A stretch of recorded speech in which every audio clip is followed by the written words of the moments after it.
Que la paix et la grâce de Dieu soit avec vous tous. Aujourd'hui, mes frères et sœurs, aujourd'hui, nous allons faire Matthieu 24 du verset 42 jusqu'à la fin et nous allons commencer par grâce de Dieu. Amen. Seigneur, nous te remercions. Merci pour la semaine que vous avez terminée. Merci. Nous allons mettre ta présence. Protège ceux qui regardent la vidéo. Protège-nous. Protège la France. Protège le monde entier. Nous sommes dans notre témoin. S'il te plaît, protège-nous. La semaine va commencer si Dieu le veut. Nous te remercions. Protège notre culte. Fait que nous passons pour que notre témoin. Au nom de Jésus-Christ qui meurt encore pour nous. Amen. Amen. Comme j'ai dit avant de prier, nous allons faire Matthieu 24 du verset 42 jusqu'à la fin. Et nous allons commencer par grâce de Dieu. Amen. Veuillez donc, puisque vous ne savez pas quel jour votre Seigneur viendra, sachez-le bien, si le maître de la maison savait à quelle veille de la nuit le voleur doit venir, il verrait et il ne laisserait pas percer sa maison. C'est pourquoi vous aussi tenez-vous prêts, car le Fils de l'homme viendra à l'heure où vous ne penserez pas. Quel est donc le Seigneur fidèle et prudent que son maître a établi sur ces gens pour leur donner la nourriture au temps convenable. Heureux ce serviteur que son maître à son arrivée trouvera faisant ainsi. Je vous le dis en vérité, il l'établira sur tous ses biens. Mais si c'est un méchant serviteur qui dit en lui-même, mon maître tarde à venir, s'il se met à battre ses compagnons, s'il mange et boit avec les ivrognes, le maître de ce serviteur viendra le jour où il ne s'y attend pas et à l'heure qu'il ne connaît pas. Il le mettra en pièces et lui donnera sa part avec les hypocrites. C'est là qu'il y aura des pleurs et des grincements de dents. Amen. Veillez donc, puisque vous ne savez pas à quel jour votre Seigneur viendra. Sachez-le bien. Si le maître de la maison savait à quelle veille de la nuit le voleur doit venir, il veillera et ne laissera pas percer sa maison. C'est pourquoi vous aussi, tenez-vous prêtes, car le Fils de l'homme viendra à l'heure où vous n'y pensera pas. Quel est donc le serviteur fidèle et prudent que son maître a établi sur les gens pour leur donner leur nourriture au temps convenable? Heureux serviteur que ce maître à son arrivée trouvera faisant ainsi. Je vous le dis en vérité, il établira à tous ses biens. Mais si c'est un méchant serviteur qui dit en lui-même, mon maître tarde à venir, s'il se met à battre ses compagnons, s'il mange et boit avec les ivrognes, le maître de ce serviteur viendra le jour où il ne s'attend pas et à l'heure qu'il ne connaît pas, et il en mettra des pièces et lui donnera sa part avec les hypocrites. C'est là qu'il y aura des pleurs et des grincements de dents. Amen. Par contre, comme on le fait à chaque vidéo, on vous le dit, on vous redit, il faut méditer la parole de Dieu, car si nous ne méditons pas, c'est lire la Bible vaguement. Amen, c'est ce que nous allons faire aujourd'hui. Donc, voilà. Veuillez donc, puisque vous ne savez pas quel jour votre Seigneur viendra, voilà. Et je me dis qu'on doit veiller, car on ne sait pas quand le Seigneur viendra. Par exemple, un jour ou l'autre, vous marchez dans la rue, vous faites des mauvaises actions, et là, pouf, il y a le paradis qui vient, il y a Jésus qui vient avec son avènement, et là, vous partez en enfer, et c'est dommage, car vous n'y attendez pas. Donc voilà. Sachez-le bien, si le maître de la maison savait à quelle veille de la nuit le voleur doit venir, il viendra et ne laissera pas percer sa maison. C'est-à-dire qu'ils prennent un exemple, ils prennent un parabole ou un exemple. Ils disent que si un maître savait, une personne savait à quelle heure le voleur venait pour rouvrir sa maison, bah, il serait déjà prêt devant la maison pour préparer pour que le voleur qu'il le prenne et qu'il le prenne enfin avec lui. Voilà. C'est pourquoi. C'est pourquoi vous aussi tenez-vous prêts, car le Fils de l'homme viendra à l'heure où vous n'y penserez pas. Quel est donc le serviteur? J'ai fait un verset 3.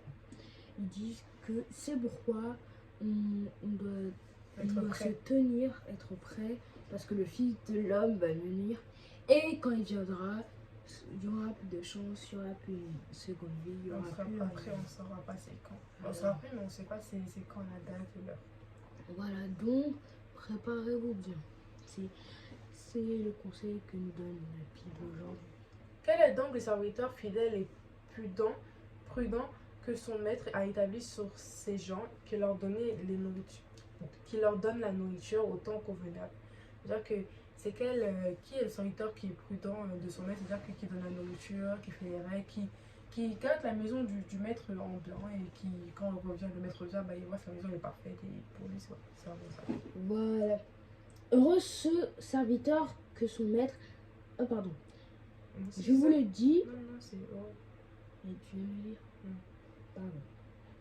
Heureux ce serviteur que son maître à son arrivée trouva faisant ainsi. Il dit que heureux le maître ou quand il rentre chez lui à sa demeure, il trouve son serviteur comme ça faisant les choses qu'on a dit dans le verset précédent. Il avait demandé de faire. Je vous le dis en vérité, il établira sur tous ses biens. C'est-à-dire que quand le maître qui rentre chez lui voit que tout ça, quand il a laissé sa maison serviteur, que toute la maison était propre, que tout était nickel, bah, tous ces trucs de richesse, tous ces trucs bah, qui sont importants pour lui, bah, il en a entre ses mains et bah, il lui fera confiance parce qu'il voit que c'est un serviteur fidèle. Voilà. Je vous... Mais... Pardon, je me suis un peu trompée. Mais si c'est un méchant. Pardon, j'ai oublié. Mais si c'est un méchant serviteur qui dit en lui-même, même mon maître tarde à venir s'il se met à battre ses couilles. Et il dit, si c'est un mauvais serviteur qui se dit, bon, mon maître est parti, je peux faire ce que je veux, qu'il va commencer à faire n'importe quoi, à boire, à inviter des gens, à se battre, à faire de la fête, à manger, à salir tout, à rien faire. En fait, ça c'est un mauvais serviteur et voilà qu'est-ce qui va arriver dans le verset suivant. S'il se met à battre ses compagnons, s'il se met à manger et boire et désire, comme le frère a dit, bah, comme le serviteur, le maître est parti, il dit bah, maintenant la maison est à moi, c'est moi qui s'occupe de la maison, je fais tout ce que je veux, c'est-à-dire qu'il fait tout ce qu'il veut pendant que le maître bah, n'est pas là. Voilà. Le maître de ce serviteur viendra le jour où il n'y attend pas et à l'heure qu'il ne connaît pas.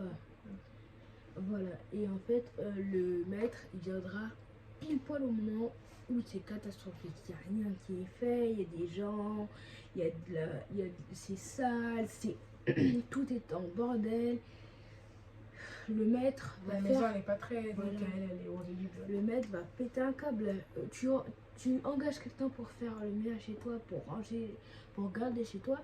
Et là, tu rentres chez toi, c'est la fête. Il y a des gens qui sont alcooliques là, qui s'endorment, qui sont salis, qui ont vomi, qui ont fait la fête, qui sont salis, qui ont mis tout en bordel, qui sont cassés des choses. Ils pourront même pas réparer ni acheter. La maison, elle n'est pas vraiment belle. Voilà, ils vont dire la maison, elle est horrible. Il le mettra en pièces et lui donnera sa part avec les hypocrites. C'est là qu'il y aura des pleurs et des grincements de dents. Du coup, il a dit qu'il va le mettre en pièces et qu'il va le mettre avec les hypocrites, où il y aura des pleurs et des grincements de dents, quelque chose de mauvais. Du coup, comme on peut voir dans la parole, on peut voir que c'est un peu un rapport avec nous, les enfants de Dieu, que le serviteur bon qui a servi le serviteur, et quand il est revenu, la maison était propre, c'est nous, on devait être comme le serviteur bon, qu'on a préparé les gens, on a préparé le monde, on doit nous préparer nous-mêmes. Et après, quand Dieu revient pour nous voir, il voit que bon, on est propre, on est clean, pour on a été serviteur, voilà, on a été des bons serviteurs, et qu'on n'avait pas des serviteurs méchants comme monsieur il a fait le bordel, il a bu, il a fumé, il est parti. Il a tous les péchés qu'il devait faire, il les a fait. Il a mis des gens, il a sali la maison, il a cassé. Et qu'il n'a pas respecté ce que Dieu lui avait demandé. Du coup, quand Dieu va revenir, il ne sera pas pris, il sera dans les grâcements de dans les vies. Voilà, donc c'est ce que la Bible nous dit de faire, c'est de ne pas pécher, parce que Jésus va venir au pire moment et il y aura l'avènement, il n'y aura plus personne qui est au paradis et ce n'est pas ce que Dieu, les humains ni les anges veulent. Donc voilà, on va prier pour la fin. Avec des questions, n'hésitez pas à commenter, à liker, à partager. Si vous avez aimé la vidéo, de partager beaucoup, ça nous aide beaucoup pour mettre la parole de Dieu partout dans le monde, et de liker, abonnez-vous si vous avez aimé la vidéo, commentez si vous avez des questions, on va prier pour la fin. Amen. Amen. Seigneur, nous te remercions, merci pour ta lecture que tu nous as montré, merci de nous montrer comment être comporté, voir la ressemblance pour nous montrer comment être un bon chrétien, qu'est-ce qui nous fait un bon chrétien, qu'on a préparé notre maison, notre corps, notre âme, tout ce qu'on peut préparer pour qu'il y ait bon pour toi, pour que quand tu reviennes, tu vois qu'on était des bons serviteurs, des bons enfants de Dieu. et que nous ne soyons pas des serviteurs méchants et que pour qu'on aille dans la jeunesse. Notre nom, c'est Seigneur Jésus qui aimera la foi pour nous. Amen. Amen.